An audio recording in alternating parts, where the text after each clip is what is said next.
Bonsoir à toutes et à tous, bienvenue à vous à ce nouveau rendez-vous avec l'actualité. Voici les grandes articulations de ce journal. Depuis nomination des mesures qui touchent l'éducation et la santé, mais aussi l'élaboration des nouveaux projets du ministère sont entre autres les décisions prises au Conseil des ministres de ce mercredi 2 mars 2022. Rencontre de sensibilisation des membres de l'association des grogneurs du Bénin ce jeudi 3 mars 2022. Ceci dans le cadre de la campagne de vaccination contre la Covid-19 lancée par le gouvernement talon. Hors du Bénin, alors que l'offensive russe en Ukraine se poursuit, Kiev continue de chercher des alliés. La majorité des pays occidentaux ont ouvertement montré leur soutien à l'Ukraine. Les précisions dans un court instant. À nouveau, bonsoir et merci de faire le choix de Speedline Télévision. 28 nominations, des mesures qui touchent l'éducation et la santé, mais aussi l'élaboration de nouveaux projets du Millennium Challenge et compte sont entre autres des décisions prises en Conseil des ministres de ce mercredi 2 mars 2022. Plus de détails avec le porte-parole du gouvernement, on le suit. Les décisions ci-après ont été prises. Au chapitre des mesures normatives, en point 1, dispositions réglementaires de mise en œuvre de la stratégie de promotion et de développement de l'enseignement supérieur, la recherche scientifique et l'innovation. À la suite du séminaire organisé à l'effet d'impulser une nouvelle dynamique au secteur de l'enseignement supérieur, il a été retenu d'engager des réformes en profondeur aux fins de sa réorganisation.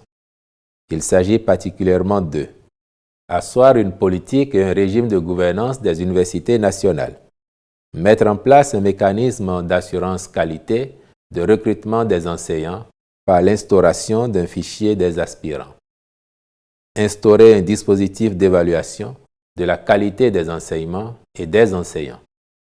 C'est pour concrétiser ces réformes que le Conseil a adopté les décrets portant attribution, organisation et fonctionnement de l'organe national de contrôle et d'éthique dans l'enseignement supérieur, rémunération des personnes nommées dans les fonctions universitaires de direction, de même que les décrets fixant le cadre général de création et d'organisation des écoles doctorales dans les universités publiques, le cadre de création et d'organisation des chaires dans les dites universités, puis le décret définissant les modalités d'organisation de l'inscription au fichier national des aspirants à l'enseignement supérieur. Les ministres intéressés assureront la mise en œuvre diligente de ces actes réglementaires. En point 2, mise en place du cadre institutionnel chargé de la formalisation du compact régional du Bénin avec le Millennium Challenge Corporation MCC. Après la réalisation du compact Millennium Challenge Account 2, le conseil d'administration du MCC a retenu que notre pays est éligible à un nouveau programme, cette fois-ci de dimension régionale. Le dit programme est destiné à soutenir des projets dans le secteur des transports en vue de promouvoir l'intégration économique, l'accroissement du commerce dans la sous-région, ainsi qu'une meilleure coopération frontalière entre le Bénin et le Niger. Dans cette perspective, il incombe à notre pays de mettre en place un cadre institutionnel composé d'un comité de pilotage et d'une équipe technique de formulation du compact. Celui-ci sera notamment chargé de contribuer à l'identification de projets porteurs par les pays éligibles et leur présentation au MCC, la finalisation des différentes études de faisabilité et la validation avec le MCC des principales composantes du programme d'investissement régional, la réalisation des diligences techniques, environnementales, sociales, politiques et juridiques, la négociation puis la signature de l'accord de don. C'est à cette fin que le décret subséquent a été pris et les ministres concernés instruits à l'effet d'assurer le fonctionnement optimal de l'équipe ainsi constituée. Par ailleurs, le Conseil a marqué son accord pour la mise à disposition de la contribution financière du Bénin à la formulation du dit compact. En point 3, réorganisation de la pyramide sanitaire en République du Bénin. Et nous restons avec le gouvernement du Bénin qui donne sa position sur la guerre en Ukraine. Le porte-parole du gouvernement l'a fait savoir ce mercredi même. Et c'est au cours du point de presse hebdomadaire du Conseil des ministres pour le Bénin. Les parties ont intérêt à dialoguer. La situation entre l'Ukraine et la Russie ne laisse personne indifférent. De par le monde, chacun peut observer les réactions, les prises de position ici et là. Le Bénin fait partie du monde et le Bénin n'est pas moins concerné par ce qu'il se passe de l'autre côté. Il va sans dire que pour le Bénin, les parties ont intérêt à se parler, à dialoguer. Le Bénin prône la paix. Le Bénin prône le retour à une situation normale afin que ces tensions soit derrière nous. Cela ne devrait pas étonner quand on sait que le 21 janvier dernier, à l'occasion de la cérémonie de présentation des vœux au corps diplomatique, le président Patrice Talon avait eu 2 phrases qui, de mon point de vue, devraient faire date. Il disait, dans son message en réponse à celui de la doyenne du corps diplomatique, à peu près ceci. Nous sommes au 21e siècle. Et les différends entre les États doivent davantage se résoudre par le dialogue plutôt que par la force. Cela, les générations actuelles doivent s'en convaincre. Et il ajoutait, les nostalgiques de l'époque où les tensions agitaient le monde et où les États pointaient leur puissance de feu les uns contre les autres n'ont probablement pas tiré tous les enseignements des drames que l'humanité a vécus inutilement au cours du siècle passé. Je crois que ces 2 phrases assez fortes qui traduisent la position personnelle du chef de l'État, mais aussi la position de son gouvernement. Et à partir de là, on peut donc comprendre la logique qu'il y a aujourd'hui à ce que, préoccupé par la situation qui prévaut dans cette partie du monde, le gouvernement béninois en appelle à un retour rapide à l'ordre normal des choses, afin que la paix ne soit pas davantage menacée dans le monde. Par ailleurs, et je subodore que vous devez avoir en sous-entendu une préoccupation concernant éventuellement nos compatriotes qui vivent dans cette région, que ce soit la Russie, que ce soit l'Ukraine. Et bien évidemment, je vous dirais que le gouvernement de la République est attentif à la situation qui prévaut et particulièrement donc au sort des Béninois. C'est pour cela que le département, ici, le ministère des Affaires étrangères et de la coopération, a instruit l'ambassadeur du Bénin qui couvre la région à l'effet de prêter une attention particulière à la situation de nos compatriotes qui pourraient avoir besoin d'être assistés, d'être secourus pour se déplacer éventuellement. Dans tous les cas, le gouvernement est attentif au sort de nos compatriotes et fera tout son possible pour les préserver de quelques difficultés ou de quelques dommages graves qu'ils pourraient subir du fait de ce conflit et qui doit, encore une fois, cesser au plus tôt. Et nous parlons à présent des audiences à la vice-présidence de la République. Mariam Tchabi-Tellata a reçu en audience 3 différentes délégations.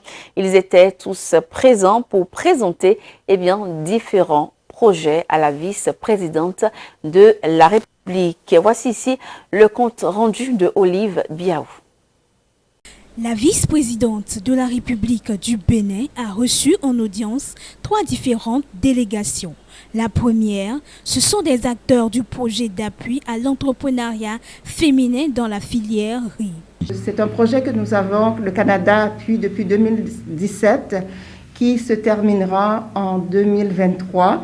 Et comme nous sommes à la dernière année du projet, nous estimons que c'est très important cette dernière année pour la capitalisation des activités du projet et penser à la durabilité.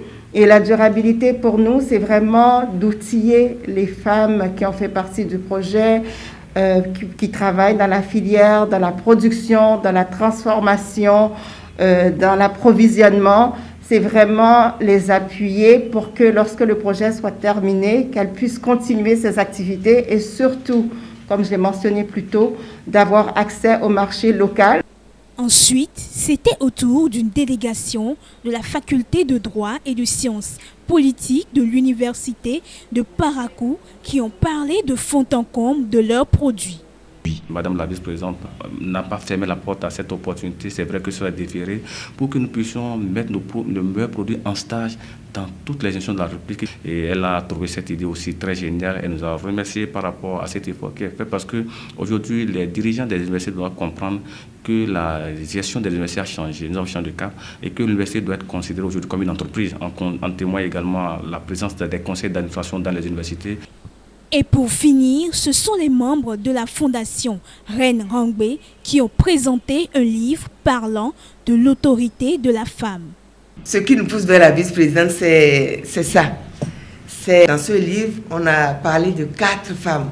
Comme vous voyez le titre, 4 héroïnes de l'histoire de l'Afrique. On sait que des femmes ont dirigé dans ce pays. Donc, il faut que nos enfants connaissent cette partie de notre histoire, cette partie de l'histoire africaine. C'est pour ça qu'on a commencé par recenser des femmes d'exception. Aujourd'hui, les filles du Bénin, les garçons du Bénin savent qu'une femme est au sommet de l'État. Qu'une femme peut être, si elle est vice-présidente, elle peut être présidente. Donc ça veut dire qu'une femme peut diriger. Et ça, c'est un message très fort. Une fondation qui met un accent particulier sur les femmes héroïnes et battantes. Cotonou a accueilli une rencontre de sensibilisation des membres de l'association des grogneurs du Bénin ce jeudi 3 mars 2022, ceci dans le cadre de la campagne de la vaccination contre la Covid-19 lancée par le gouvernement de Patrice Talon. L'objectif est de mieux s'informer sur le mal ainsi que sur l'importance des vaccins déjà présents sur le territoire national. Voici ici le reportage de Romaric Dossa et de Pierre Akako. La campagne de vaccination contre la Covid-19 sur toute l'étendue du territoire national suit son cours. L'objectif des autorités sanitaires est d'atteindre au moins 60% de couverture. Face à la faible couverture globale enregistrée, le gouvernement juge nécessaire une rencontre pour sensibiliser les leaders d'opinion sur les bienfaits des vaccins. Vous imaginez que 60% prévus et nous sommes à 27% aujourd'hui. On a encore vraiment du chemin.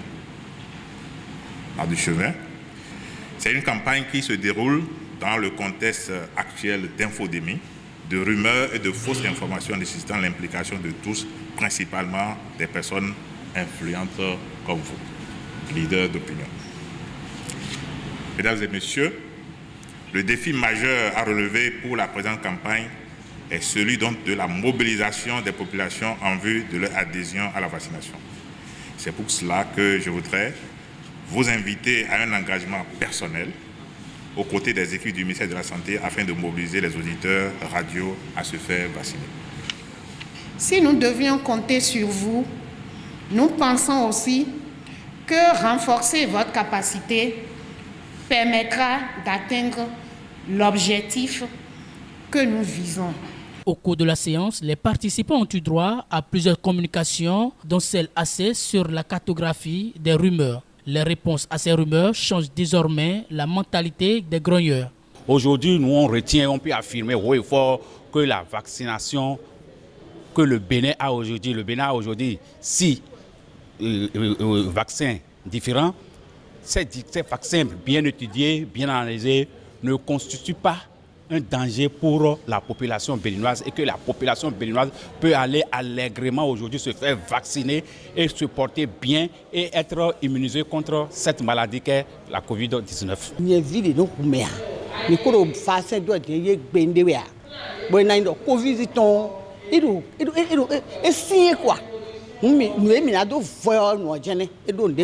Et ce que je retiens aussi, c'est que bon nombre sont réticents vis-à-vis de ce vaccin. Moi, je suis déjà vacciné, j'ai pris le Johnson.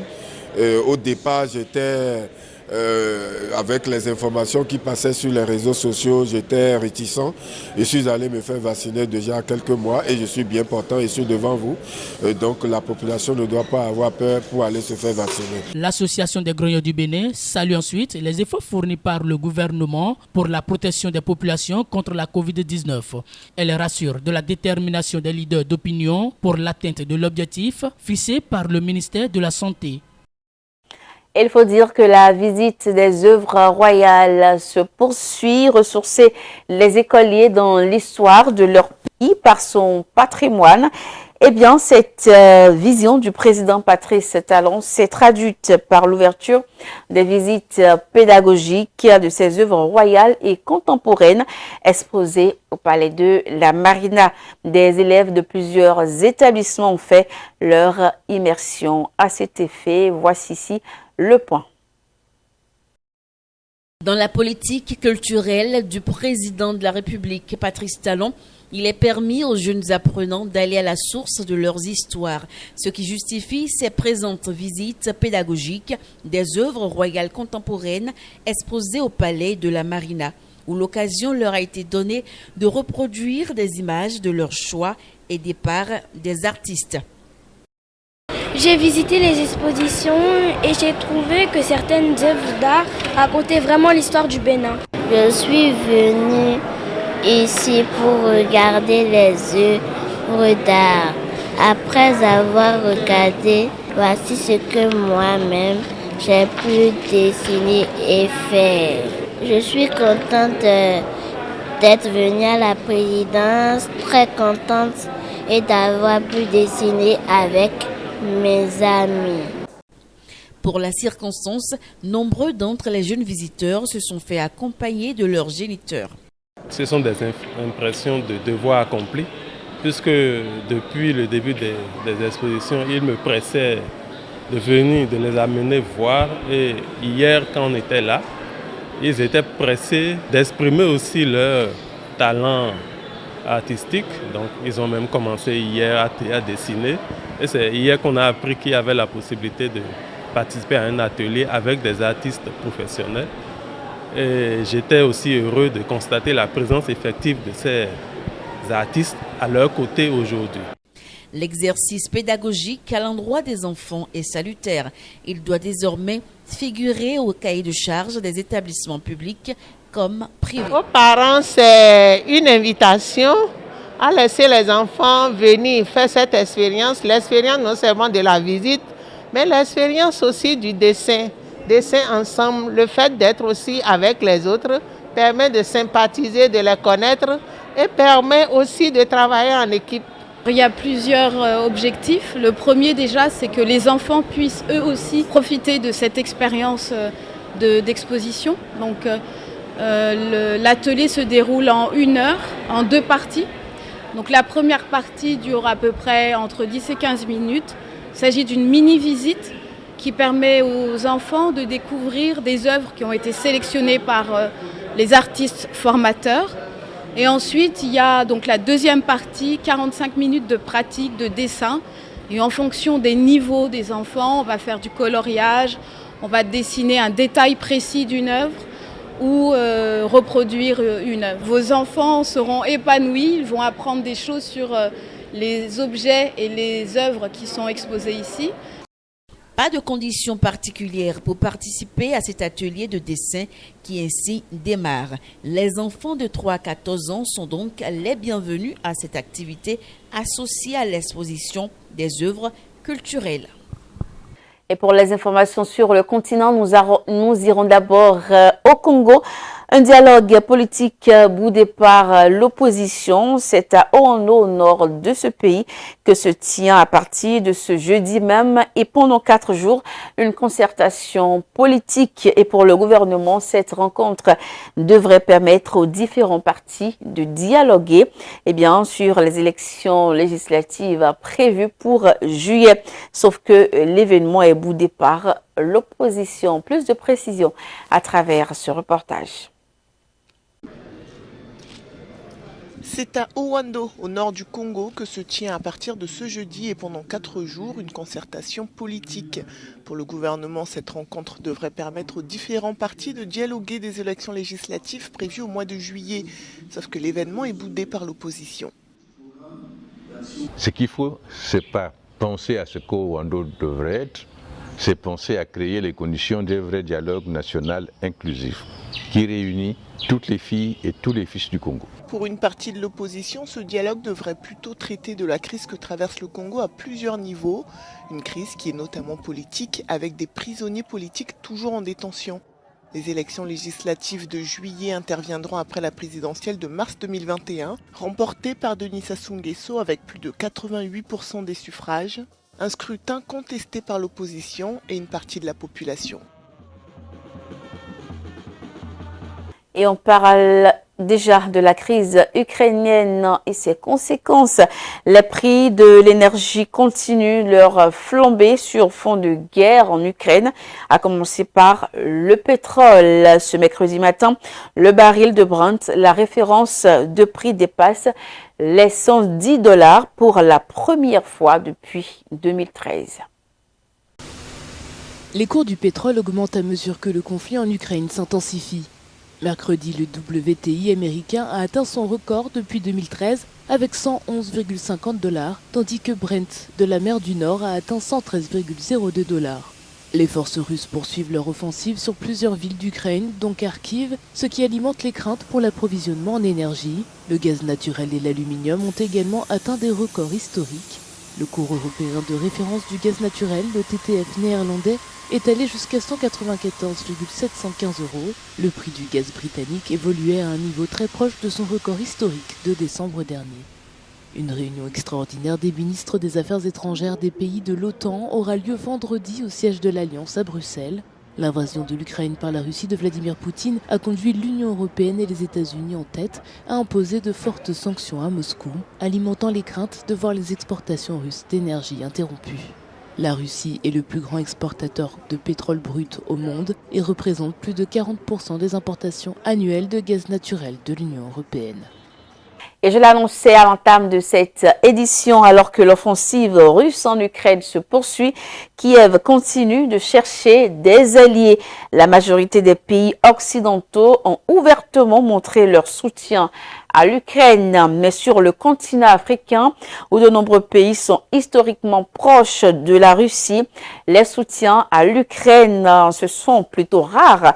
Eh bien, comme le constate l'ambassadrice du pays en Afrique du Sud, eh bien, on la suit à travers le reportage qui suit. Alors que l'offensive russe en Ukraine se poursuit, Kiev continue de chercher des alliés. La majorité des pays occidentaux ont ouvertement montré leur soutien à l'Ukraine, mais sur le continent africain où de nombreux pays sont historiquement proches de la Russie, les soutiens sont rares, comme le constate l'ambassadrice du pays en Afrique du Sud. Vous verrez qu'il y a un sentiment très fort des Sud-Africains sur le fait que la Russie, c'est l'URSS. Et ils sont très insistants dans la lutte contre l'apartheid et le colonialisme. La seule chose que nous oublions, c'est qu'il y avait 15 pays au sein de l'URSS. Et beaucoup de dirigeants actuels du pays étudiaient également en Ukraine. Nous avons perdu cette occasion de parler fort de ce récit après 1991 parce que la Russie en a pris tout l'héritage et que nous essayions de construire notre État. Nous développions notre économie, nos relations dans la région et dans l'Afrique n'étaient évidemment pas notre priorité. Selon elle, jusqu'ici, l'Ukraine accueillait 16 000 étudiants africains, mais le fait que beaucoup de pays n'ont pas d'ambassade à Kiev, mais plutôt à Moscou, complique leur évacuation. Le ministre ukrainien des Affaires étrangères a reconnu que les Africains avaient rencontré des difficultés aux frontières. Maintenant, ils ne cèdent la place qu'aux Ukrainiens. Il y a différentes procédures et pour les Ukrainiens, de ce que je sais, il a été décidé par le gouvernement polonais qu'il les laisserait rentrer dans le pays. N'oubliez pas qu'en Ukraine, nous avons un certain nombre d'étrangers illégaux. Et il s'agit évidemment d'une préoccupation majeure pour l'Union européenne. Mercredi, l'ONU a adopté une résolution qui exige que la Russie cesse de recourir à la force contre l'Ukraine. Plusieurs pays africains, dont l'Afrique du Sud, se sont abstenus de voter. Et pour rester collé à cette actualité, il faut dire que 2% de la population ont été contraints à fuir les bombardements. Plus d'1 million de réfugiés sont arrivés dans les pays limitrophes de l'Ukraine. Ici, les images pour vous en convaincre. 1 million de réfugiés ukrainiens en seulement une semaine de guerre. Selon les Nations Unies, c'est l'exode le plus rapide du siècle. Environ 2% de la population est contrainte à l'exil. La plupart des réfugiés se rendent dans les pays limitrophes, en voiture ou en train, pour fuir les bombardements de l'armée russe et l'intensification des combats. La Pologne accueille environ la moitié de ces Ukrainiens qui ont dû tout abandonner derrière eux. Ils sont également en Moldavie, en Slovaquie et en Roumanie. Ces pays s'organisent dans l'urgence. Le haut-commissaire des Nations Unies aux réfugiés, Filippo Grandi, doit se rendre sur place dans les prochains jours. La situation devrait empirer alors que l'armée russe gagne du terrain. De son côté, Londres a annoncé l'ouverture d'une agence à Calais pour permettre aux Ukrainiens souhaitant se rendre au Royaume-Uni de demander rapidement un visa. Et en parlant donc des différentes manifestations, malgré la répression de la police russe, des centaines de personnes ont protesté contre l'invasion de l'Ukraine à travers plusieurs villes de la Russie. Des dizaines d'opposants à la guerre en Ukraine ont manifesté hier soir à Saint-Pétersbourg. Malgré la répression de la police, ils ont été placés en détention. Ce mouvement suivait l'appel à la mobilisation de l'opposant Alexei Navalny depuis sa prison. Les manifestations dans la ville russe sont quotidiennes depuis le début de l'invasion. Pourquoi décide-t-il pour nous de ce que nous devons combattre ou pas? Ça n'a aucun sens ce qui est en train de se passer. C'est n'importe quoi ce qu'il se passe.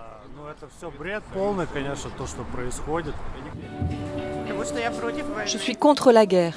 Mon mari est ukrainien, je suis russe, nous avons un fils mi-ukrainien, mi-russe.